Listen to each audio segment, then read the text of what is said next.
Yehezkiel pasal 38 hari Senin tanggal 29 September 2025. Firman Tuhan tentang Gog di tanah Magog. Datanglah firman Tuhan kepadaku. Hai anak manusia, tujukanlah mukamu kepada Gog di tanah Magog, yaitu Raja Agung negeri Mesek dan Tubal, dan bernubuatlah melawan dia. Ini Tuhan minta lagi kepada Yehezkiel untuk menunjukkan mukanya kepada Gog. Nah, siapakah Gog ini? Dia adalah Raja Agung negeri Mesek dan negeri Tubal. Nah, ternyata nubuatan yang Tuhan mau Yehezkiel sampaikan itu adalah bernubuat melawan dia. Ayat 3, dan katakanlah, beginilah firman Tuhan Allah, lihat, aku akan menjadi lawanmu, hai Gog, Raja Agung negeri Mesek dan Tubal. Jadi Tuhan yang berkata bahwa dia akan menjadi lawan dari Gog, Raja Mesek dan Tubal ini. Aku akan menarik engkau dengan mengenakan kelikir pada rahangmu dan membawa engkau keluar beserta seluruh tentaramu, yaitu pasukan berkuda, semuanya berpakaian lengkap, suatu kumpulan orang banyak dengan perisai besar dan kecil, dan semuanya berpedang di tangannya. Nah, ini Tuhan bilang, aku jadi lawanmu, aku akan tarik engkau dengan mengenakan kelikir pada rahang ya. Saya lihat ini, apa ini artinya ini kelikir? Ternyata kelikir itu artinya seperti rotan yang berbentuk lingkaran. Jadi ditaruh di rahangnya Gog ya, yang seperti ini, baru nanti ditarik. Kan ini kata Tuhan, aku akan tarik engkau, aku pakai kelikir yang tadi rotan berbentuk lingkaran ditaruh di rahang dan ditarik. Jadi diperlakukan dengan kasar ya. Seperti binatang lah, ditaruh di rahang baru ditarik. Nah, ini yang Tuhan mau bangkit melawan Gog, Raja Gog ini, dan dikatakan bukan cuma dia, tetapi engkau, dan membawa engkau keluar beserta seluruh tentaramu, yaitu pasukan berkuda. Jadi ini Gog ini sebagai raja, dia punya pasukan yang banyak, dia punya tentara yang banyak, dan kumpulan orang banyak dengan besar, perisai besar dan kecil di tangan. Semuanya Tuhan bilang, aku akan tarik engkau keluar. Jadi bukan cuma Raja Gog, tetapi kepada semua pengikutnya. Ayat 5, orang Persia, Ethiopia, dan Put menyertai mereka, dan semuanya dengan perisai dan ketopong. Orang Gomer dengan seluruh bala tentaranya, Bet-Togarma dari utara sekali dengan seluruh bala tentaranya, banyak bangsa menyertai engkau. Jadi Gog ini, Raja Gog ini, banyak bangsa-bangsa lain yang mengikuti dia, yang menyertai dia, yang bekerja sama dengan dia. Ayat 7, bersedialah dan bersiaplah engkau dengan semua kumpulan orang yang menggabungkan diri dengan engkau, dan jadilah pelindung bagi mereka. Jadi orang-orang bangsa-bangsa yang berkumpul dan menggabungkan diri dengan Gog ini, ternyata dia yang menjadi pelindung. Ya, setidaknya dia yang menjadi pemimpinnya di antara bangsa-bangsa yang lain. Sesudah waktu yang lama sekali engkau akan mendapat perintah. Pada hari yang terkemudian engkau akan datang di sebuah negeri yang dibangun kembali sesudah musnah karena perang, dan engkau menuju suatu bangsa yang dikumpul dari tengah-tengah banyak bangsa di atas gunung-gunung Israel yang telah lama menjadi reruntuhan. Bangsa ini telah dibawa keluar dari tengah bangsa-bangsa, dan mereka semuanya diam dengan aman tentram. Jadi ini kembali masih nubuatan ya. Nubuatan ini dituliskan di sini, waktu yang lama banyak bangsa yang berkumpul kepada dia, banyak bala tentaranya ini Gog, dan dikatakan dalam sesudah waktu yang lama sekali dia akan dapat perintah. Saya nggak tahu dari mana ini perintah, tapi ini Gog akan dapat perintah bahwa dia akan datang ke sebuah negeri yang dibangun kembali. Nah, ini kalau yang saya mengerti, bahwa negeri yang dibangun kembali ini setelah musnah, setelah diserahkan ke tengah banyak bangsa dan menjadi reruntuhan, Dan setelah dibawa keluar dari tengah-tengah bangsa itu, setelahnya kan mereka menjadi aman. Ini menceritakan tentang Israel ya, setelah diserak-serakan, Tuhan bawa kembali, ini dikatakan di atas gunung-gunung Israel. Tetapi nanti ini Gog akan mendapat perintah untuk pergi ke bangsa itu, ke bangsa Israel. Nah, ayat 9, engkau muncul seperti angin badai dan datang seperti awan yang menutupi seluruh bumi. Engkau beserta seluruh tentaramu dan banyak bangsa menyertai engkau. Jadi akan datang seperti angin badai ini, Gog beserta bala tentaranya dan bangsa-bangsa yang tadi kita sudah baca menyertai dia. Nah, kita lihat selanjutnya ayat 10. Beginilah firman Tuhan Allah. Pada hari itu timbullah niat dalam hatimu dan engkau membuat rancangan jahat. Jadi setelah dia dipanggil di ayat 8, dia sebentar saya lihat lagi, yang sesudah waktu yang lama sekali engkau akan mendapat perintah. Nah, perintah untuk pergi ke bangsa yang sudah aman, sudah tenang di atas gunung-gunung Israel setelah mereka dibawa kembali ke bangsanya. Nah, tetapi saat sudah pergi ke tempat itu, ke bangsa yang diam di atas gunung-gunung Israel tadi, yaitu orang Israel sendiri, Tuhan lihat bahwa timbullah niat jahat dalam hati mereka untuk membuat rancangan jahat. Jadi kita tahu bahwa dari dalam hati timbul segala macam niat yang jahat, rancangan-rancangan jahat itu semuanya dimulai dari dalam hati. Jadi orang gak langsung berbuat jahat, orang gak langsung menipu, orang gak langsung mencuri, orang tidak langsung berzina, berselingkuh, membunuh. Semuanya dimulai dari niat dulu, dimulai dulu dari dipikirkan dulu di dalam hati. Jadi kenapa Amsal kan menuliskan jagalah hatimu dengan segala kewaspadaan, karena dari sanalah terpancar seluruh kehidupan. Jadi niat ini mulai timbul dalam hati mereka dan rancangan jahat mulai muncul. Nah, kalau kita setiap hari menjaga hati kita dengan waspada, saat rancangan jahat mulai mau datang, segera kita matikan. Kita matikan, mau datang karena kita jengkel dan cemburu, lihat seseorang mau coba untuk gosipin dia, menjatuhkan orang yang kita cemburu. Segera saat kita sadari itu, Roh Kudus pasti di dalam hati mengingatkan, nggak bagus yang kamu pikir itu, segera matikan supaya nggak lanjut, karena irinya itu dikasih makan ini iri. Carilah orang yang bisa tempati bercerita untuk menceritakan kejelekan orang yang dia iri hati itu kan pikiran jahat. Nah, mulai di dalam hati saat timbul, segera kalau mau datang yang iri-iri di dalam diriku keluar. Saya mau mengikuti perintah Tuhan, saya bersyukur karena orang lain sukses. Saya nggak mau cemburu karena orang lain sukses, atau ada kejengkelan dan mau membunuh, mau mencuri, semuanya dimulai dari hati. Saat muncul segera matikan. Makanya di Kolose 3 ayat 5 ya kalau saya nggak salah, bagaimana di situ matikan dalam dirimu segala sesuatu yang duniawi. Nah, duniawi ini rancangan-rancangan jahat yang bisa timbul dan akhirnya menjadi aksi. Dimulai dengan di dalam hati ada niat memikirkan segala rancangan yang jahat. Jadi kita dengan firman ini, bahwa pada hari itu timbul niat dalam hatimu dan engkau membuat rancangan jahat.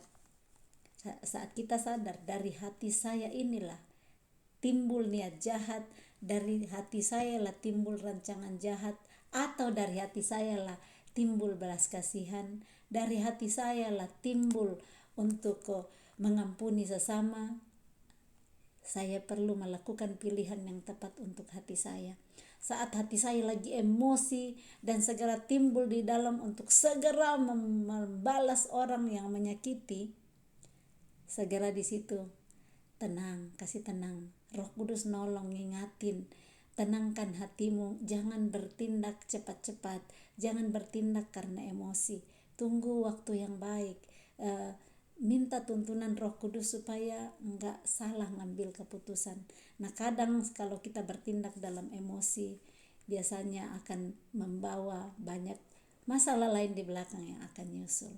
Jadi jaga hati dengan segala kewaspadaan supaya rancangan jahat yang mau datang, karena pada dasarnya kita akibat dari dosa di manusia pertama ya, Adam dan Hawa itu otomatis sudah turun. Jadi maksudnya turun, sudah ada di dalam kita. Jadi kita perlu terus bekerja supaya bibit dosa itu kalau mau datang lagi, kan enak ya, senang kalau orang menjengkelkan kita dan langsung kita labrak, atau ada orang yang salah kita mau langsung untuk membalas. Jadi tunggu waktu, dipikirkan baik-baik sebelumnya supaya yang jahat segera kita buang jauh-jauh, kita matikan, tetapi yang baik semakin oke, saya segera kerjakan yang baik. Jangan datang lagi pertimbangan, iya tapi kamu kan udah baik terus, dia itu injak-injak kamu terus, ngapain terus. Saya mau mengikuti teladan Kristus. Ayat 11, engkau berkata, aku akan bangkit bergerak menyerang tanah yang kota-kotanya tanpa tembok, dan akan mendatangi orang-orang yang hidup tenang-tenang dan diam dengan aman tentram. Mereka semuanya diam tanpa tembok atau palang atau pintu gerbang. Ini kita ingat waktu Yerusalem ya, Israel diserang dulu oleh Babel, dan di situ hancur semua tembok-temboknya ya. Dan sesudah mereka dipulangkan kembali, kan temboknya belum berdiri.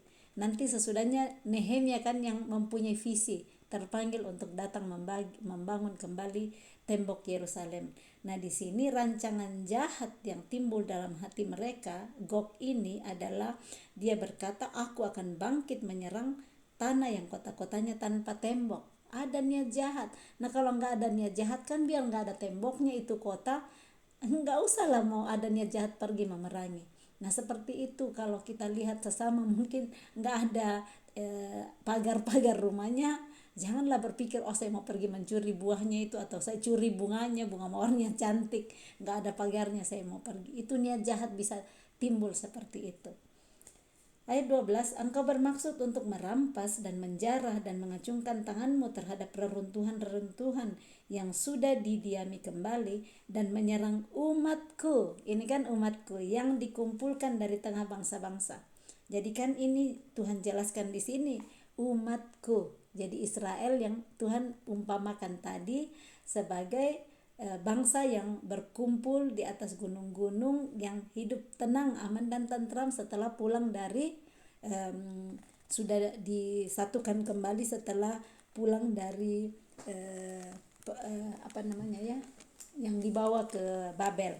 Nah, di sini Tuhan bilang, engkau bermaksud untuk merampas dan menjara dan mengacungkan tanganmu terhadap reruntuhan-reruntuhan yang sudah dialami kembali, dan menyerang umatku yang sudah didiami kembali, dan menyerang umatku yang dikumpulkan dari tengah bangsa-bangsa. Mereka sudah mempunyai ternak dan harta benda, dan mereka diam di pusat bumi. Jadi Israel pulang mulai membangun kembali bangsanya, mulai hidup lagi, ada ternaknya, mereka sudah hidup, harta bendanya. Tapi yang seperti ini belum ada tembok-tembok yang membentengi ya, belum ada yang menjadi pelindung mereka. Nah, ini Gog punya niat jahat untuk menyerang tanah Israel. Ayat 13, negeri Sheba dan Dedan beserta pembeli-pembeli barangnya, negeri Tarsis beserta pedagang-pedagangnya akan berkata kepadamu, apakah engkau datang untuk merampas dan mengumpulkan sekutumu untuk menjara, untuk mengangkut perak dan emas, untuk melarikan ternak dan harta benda, dan untuk melakukan perampasan yang hebat sekali? Jadi ini ada negeri-negeri yang lain kan, tadi kita lihat banyak negeri yang datang bersekutu dengan dia, dengan Gog. Nah, ini dia tanya, apakah engkau datang kita jarah untuk angkut perak dan emas, ternak-ternak yang sudah mulai dikumpulkan kembali orang Israel. Ayat 14, sebab itu bernubuatlah hai anak manusia dan katakanlah kepada Gog. Jadi akibat dari semua niat jahatnya ini, rancangan jahatnya ini, Tuhan bilang oleh sebab itu bernubuatlah. Nubuat ini muncul akibat dari perbuatan dari Gog ini. Beginilah firman Tuhan Allah, ketika umatku Israel sedang diam dengan aman tentram. Kan tadi di atas dikatakan ada satu bangsa yang diam di pegunungan Israel, hidup aman dan tentram. Nah, Tuhan munculkan di sini ketika umatku Israel sedang diam dengan aman tentram. Pada waktu itulah engkau akan bergerak dan datang dari tempatmu dari utara sekali. Engkau dengan banyak bangsa yang menyertai engkau. Mereka semuanya mengendarai kuda, suatu kumpulan yang besar dan suatu pasukan yang kuat. Engkau bangkit melawan umatku Israel seperti awan yang menutupi seluruh bumi. Jadi mereka bangkit melawan umat Israel, dan itu enggak sedikit ya, banyak bangsa yang menyertai dia, banyak orang-orang pasukan mengendarai kuda dan pasukan yang kuat, bukan pasukan lemah, dan itu seperti awan menutupi seluruh bumi. Awan, coba lihat di mana-mana kita pergi pasti awan ya. Nggak bilang oh ya di Indonesia ada awan, tapi kalau kita di Australia nggak ada awan. Kemana kita pergi ada awan. Nah ini diumpamakan engkau bangkit melawan umatku Israel seperti awan yang menutupi seluruh bumi. Ini yang saya bisa mengerti, artinya banyak sekali. Karena awan di mana-mana. Nah ini seperti itulah menutupi seluruh bumi, yang Gog dengan pasukannya bangsa-bangsa yang lain bangkit melawan umat Israel. Pada hari yang terkemudian akan terjadi hal itu, dan aku akan membawa engkau untuk melawan tanahku, supaya bangsa-bangsa mengenal aku pada saat aku menunjukkan kekudusanku kepadamu di hadapan mereka, hai Gog. Ayat 17, beginilah firman Tuhan Allah, engkaulah itu tentang siapa aku sudah berfirman pada hari-hari dahulu kala dengan perantaraan hamba-hambaku, yaitu nabi-nabi Israel, yang bertahun-tahun bernubuat pada waktu itu, bahwa aku akan membawa engkau melawan umatku. Pada waktu itu, pada saat Gog datang melawan tanah Israel, demikianlah firman Tuhan Allah, amarahku akan timbul dalam murkaku, dalam cemburuku, dan dalam api kemurkaanku aku akan berfirman. Pada hari itu pasti terjadi gempa bumi yang dahsyat di tanah Israel. Ikan-ikan di laut, burung-burung di udara, binatang-binatang hutan, segala binatang melata yang merayap di bumi, dan semua manusia yang ada di atas bumi akan gentar melihat wajahku. Gunung-gunung akan runtuh, lereng-lereng gunung akan longsor, dan tiap tembok akan roboh ke tanah. Dan aku akan memanggil segala macam kekejutan terhadap Gog. Demikianlah firman Tuhan Allah, sehingga pedang seorang akan memakan yang lain. Aku akan menghukum dia dengan sampar dan tumpahan darah. Aku akan menurunkan hujan lebat, rambun, api, dan hujan belerang ke atasnya, dan ke atas tentaranya, dan ke atas banyak bangsa yang menyertai dia. Aku akan menunjukkan kebesaranku dan kekudusanku, dan menyatakan diriku di hadapan bangsa-bangsa yang banyak, dan mereka akan mengetahui bahwa akulah Tuhan. Amin. Nah, kita lihat di sini bagaimana Tuhan mau menunjukkan dirinya, akulah Tuhan yang sanggup. Sekalipun kalian banyak sekali ya, ini banyak sekali bersama-sama bersepakat dalam satu kumpulan yang sangat besar untuk melawan umatnya, tetapi Tuhan mau menunjukkan kebesaran dan kekudusannya. Nah, kita lihat kembali di sini ada bagian di ayat yang ke-16 tadi, setelah dikatakan engkau bangkit melawan umatku Israel seperti awan yang menutupi seluruh bumi.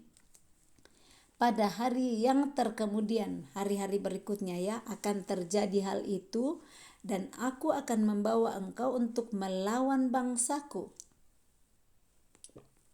Jadi kita lihat bahwa Tuhan yang datang membawa Gog ini untuk melawan bangsanya. Kenapa? Ada kata supaya bangsa-bangsa mengenal aku pada saat aku menunjukkan kekudusanku kepadamu di hadapan mereka, hai Gog. Jadi kita lihat kok Tuhan yang bawa untuk melawan bangsanya, engkau melawan tanahku. Jadi Tuhan sendiri yang dikatakan di kemudian dia yang akan membawa Gog untuk melawan tanahnya, melawan Israel di sana ya. Dan kita lihat bagaimana di pembacaan-pembacaan sebelumnya Israel yang gak dengar-dengaran, Israel yang gak taat. Udah dikasih tahu ada nabi-nabi yang datang untuk memberitahu mereka, mengingatkan, tetapi gak mau dengar-dengaran. Jadi ini satu bagian di mana Tuhan sendiri yang membawa Gog untuk melawan tanahnya. Kenapa? Karena perbuatan dari bangsa Israel sendiri yang tidak mau taat kepada Tuhan. Nah, ayat 17 kita lihat di sini kembali bahwa engkaulah itu tentang siapa aku sudah berfirman pada hari-hari dahulu kala dengan perantaraan hamba-hambaku, yaitu nabi-nabi Israel yang bertahun-tahun bernubuat pada waktu itu bahwa aku akan membawa engkau melawan umatku. Nah, Tuhan bilang di sini bahwa ya engkaulah yang sudah diberitahukan oleh nabi-nabinya yang akan datang melawan umatnya. Gog inilah ternyata yang disampaikan oleh nabi-nabi, kalau kamu gak dengar-dengaran, kalau kamu gak taat, akan datang sebangsa yang besar, kumpulan bangsa-bangsa yang akan melawan engkau. Tetapi bangsa Israel seperti kita baca sebelum-sebelumnya gak mau taat, gak mau dengar-dengaran, dan jadilah ada murka Allah di situ. Nah, tapi nantinya kita lihat di ayat 18, pada waktu itu pada saat Gog datang melawan tanah Israel, demikianlah firman Tuhan Allah, amarahku akan timbul. Nah, ada dalam kemarahannya Tuhan masih tetap mengasihi Israel. Dalam kemarahannya dia tetap mau rindu pastinya supaya Israel bangkit kembali, supaya mau bertobat kembali kepada dia. Nah, amarahnya timbul. Nah, amarah api cemburunya, murkanya itu, sehingga kepada kumpulan Gog ini Tuhan menimpakan ada gempa bumi, ada tanah yang ada apa di sini ya. Pada hari itu pasti terjadi gempa bumi yang dahsyat di tanah Israel. Ikan-ikan di laut, burung-burung di udara, binatang-binatang hutan, segala binatang melata yang merayap di bumi, dan semua manusia yang ada di atas bumi akan gentar melihat wajahku. Nah, jadi Tuhan mau memperlihatkan kekudusannya, kebesarannya, baik kepada Gog, baik juga kepada bangsa Israel. Nah, yang terjadi itu akibat amarah Tuhan, ada gunung yang longsor, lereng-lereng gunung longsor, gunung yang runtuh, tembok roboh ke tanah, dan itu yang akan dikatakan bahwa aku akan memanggil segala macam kekejutan terhadap Gog. Jadi hal-hal yang bisa membuat kejut ya, terkejut dan kaget, Tuhan bilang aku akan panggil itu. Ternyata kekejutan yang bisa terjadi itu karena Tuhan yang panggil. Nah, di sini bahkan dikatakan pedang seorang akan memakan yang lain. Pedang teman akan makan teman yang lain. Jadi saling tidak tahu lagi mana teman, saling mereka yang akan saling membunuh satu dengan yang lain. Dan ada hukuman yang Tuhan adakan di sini, sampar, tumpahan darah, ada hujan lebat, rambun. Rambun itu kalau saya nggak salah ingat itu seperti hujan es ya, api dan hujan belerang ke atas Gog dan ke atas banyaknya bangsa yang menyertai dia. Tujuannya hanya apa? Untuk menunjukkan kebesarannya, menunjukkan kekudusannya, menyatakan dirinya di hadapan bangsa-bangsa. Kita bisa lihat bagaimana Tuhan tetap setia menyertai Israel di dalam penghukuman juga ya. Jadi Tuhan mengasihi dengan cara ada penghukuman. Seperti kita orang tua saat anak kita mungkin melakukan kesalahan, kita sayang anak-anak kita, tetapi kita disiplinkan. Ada hukuman-hukuman yang perlu dilakukan. Tujuannya bukan supaya anak-anak kita hancur. Tujuan Tuhan untuk Israel bukan supaya mereka hancur, tetapi supaya mereka bertobat dan menjadi lebih baik. Nah, pasti kita sebagai orang tua juga saat anak-anak kita tidak dengar-dengaran, kita memberikan hukuman, kita beri ganjaran, tetapi bukan untuk merusakkan dan menghancurkan mereka, tetapi supaya mereka bisa berbalik menjadi lebih baik. Seperti itulah kasih Tuhan.